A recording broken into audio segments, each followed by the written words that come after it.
Assalamualaikum warahmatullahi wabarakatuh. Bagaimana kabarnya semuanya? Jangan lupa pakai masker ya. Dan jangan lupa 3M, memakai masker, mencuci tangan, dan menjaga jarak. Kita perhatikan PowerPoint-nya. Baiklah anak-anakku semuanya, kita masuk ke materi selanjutnya. Itu tentang peranan pers dalam negara demokrasi.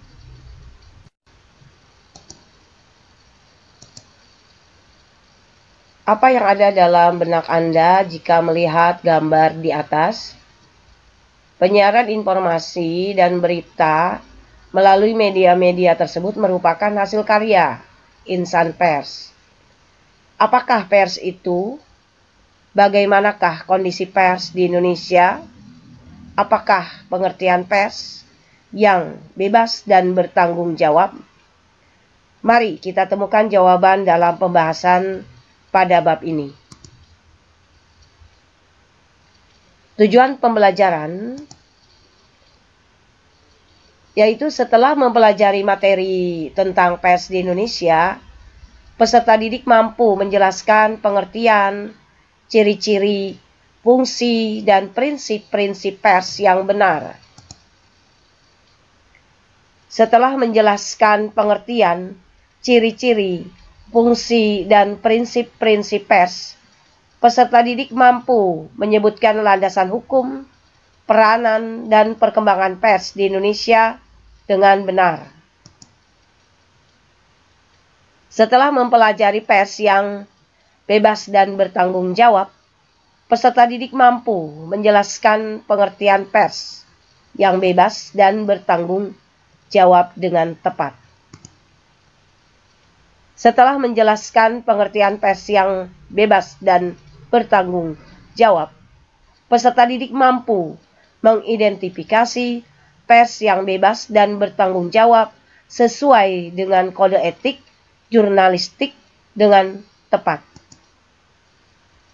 Setelah mempelajari materi tentang penyalahgunaan kebebasan pers dan dampaknya dalam masyarakat, peserta didik mampu menguraikan aspek-aspek pembatas kebebasan pers, hambatan pelaksanaan kebebasan pers, dan dampak penyalahgunaan kebebasan pers dengan baik.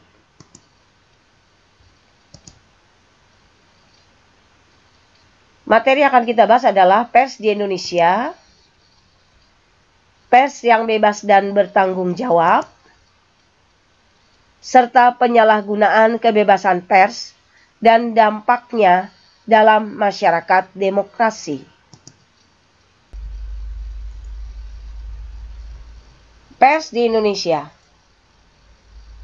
Pengertian dan ciri pers. Pengertian pers berdasarkan Undang-Undang tentang Pers. Pers dalam arti luas meliputi segala penerbitan, bahkan termasuk media massa elektronik, siaran radio, dan siaran televisi. Pers dalam arti sempit hanya terbatas pada media massa cetak, yaitu surat kabar, majalah, dan buletin. Ciri-ciri pers.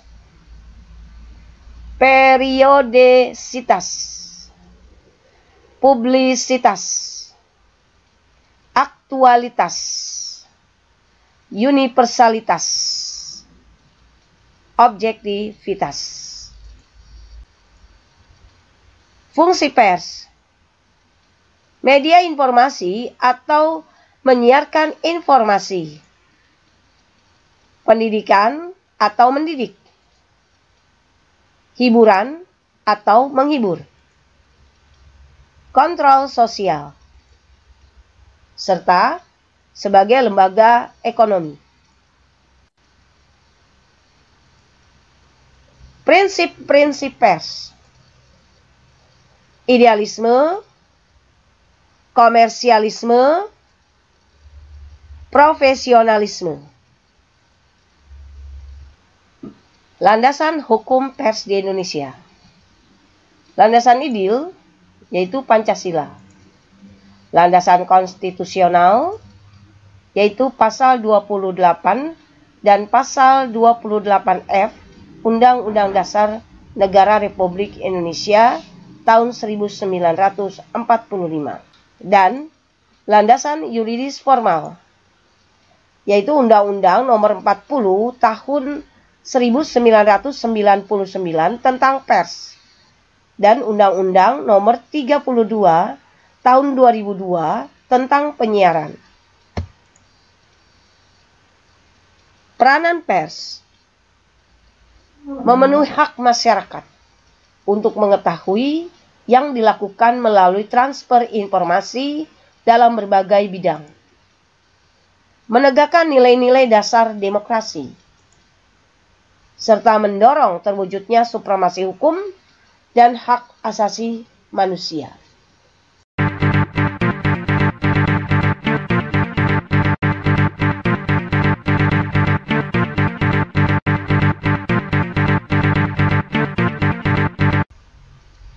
Perkembangan pers di Indonesia. Masa penjajahan. Masa penjajahan Belanda, pers bertujuan untuk menegakkan penjajahan, menentang pergerakan rakyat, dan melancarkan perdagangan. Masa pendudukan Jepang, pers dijadikan sebagai alat propaganda dengan maksud memperoleh dukungan rakyat Indonesia dalam perangnya melawan tentara sekutu. Masa kemerdekaan Indonesia kita bagi menjadi masa revolusi fisik, yaitu tahun 1945 sampai dengan 1949. Pers pada periode ini dikembangkan untuk menyebarluaskan berita proklamasi ke seluruh wilayah Republik Indonesia. Masa Orde Lama, yaitu 1949 sampai 1966. Pers, masa demokrasi liberal 1949 sampai dengan 1956 dijadikan sebagai propaganda partai politik. Pers, masa demokrasi terpimpin 1956 bersifat otoriter. Masa Orde Baru 1966 sampai dengan 1998. Pada periode ini lahir pers Pancasila yang sehat, bebas, dan bertanggung jawab. Akan tetapi hanya berlangsung selama 8 tahun. Masa reformasi.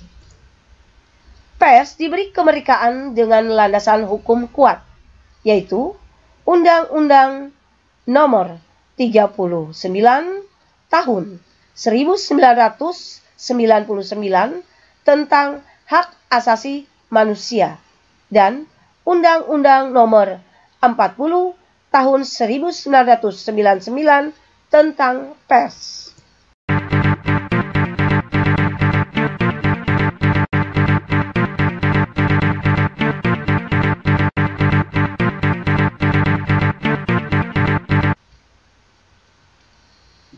Pers yang bebas dan bertanggung jawab.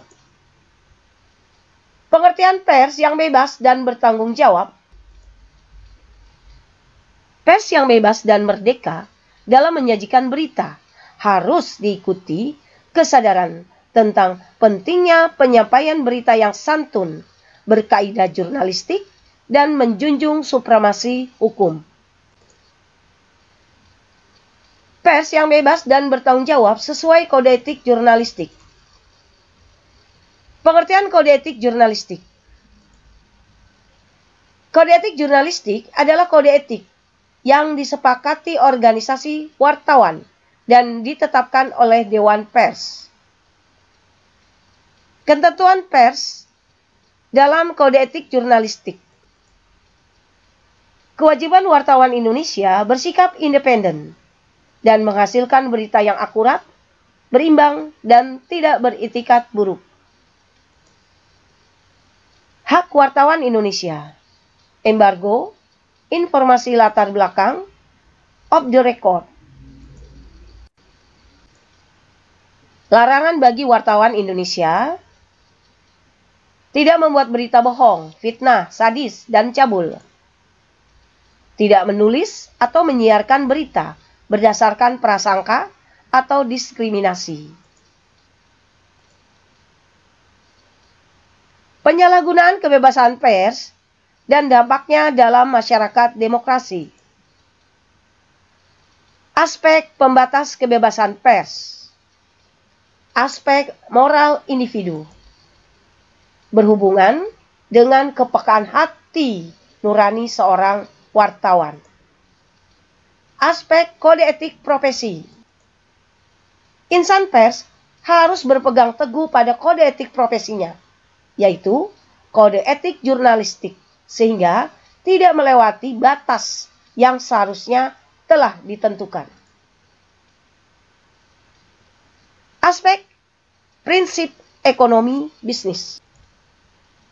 Media massa yang tidak membuat sajian yang berkualitas tidak akan diminati oleh khalayak. Dan akibat lanjutannya, para pengusaha enggan memasang iklan di penerbitan itu. Sebaliknya, media massa yang berkualitas akan diminati oleh masyarakat. Sehingga banyak pengusaha tertarik memasang iklan di media tersebut. Hambatan-hambatan bagi pelaksanaan kebebasan pers. Pengendali kebebasan pers disebabkan oleh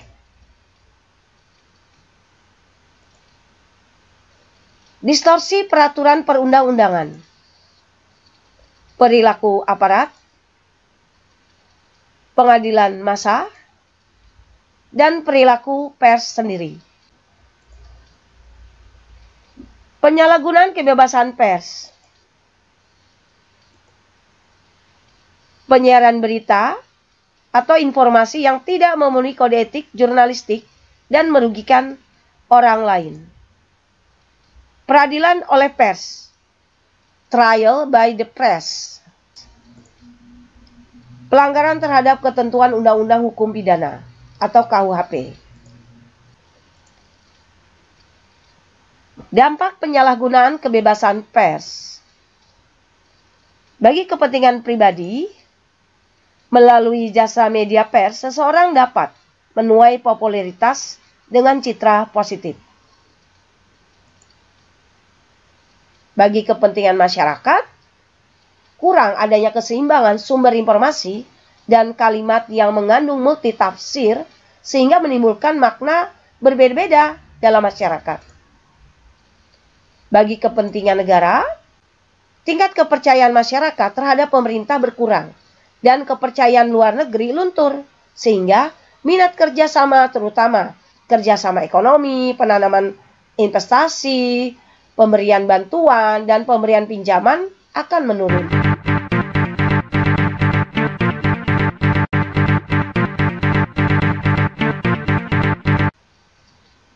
Terima kasih. Semoga bermanfaat.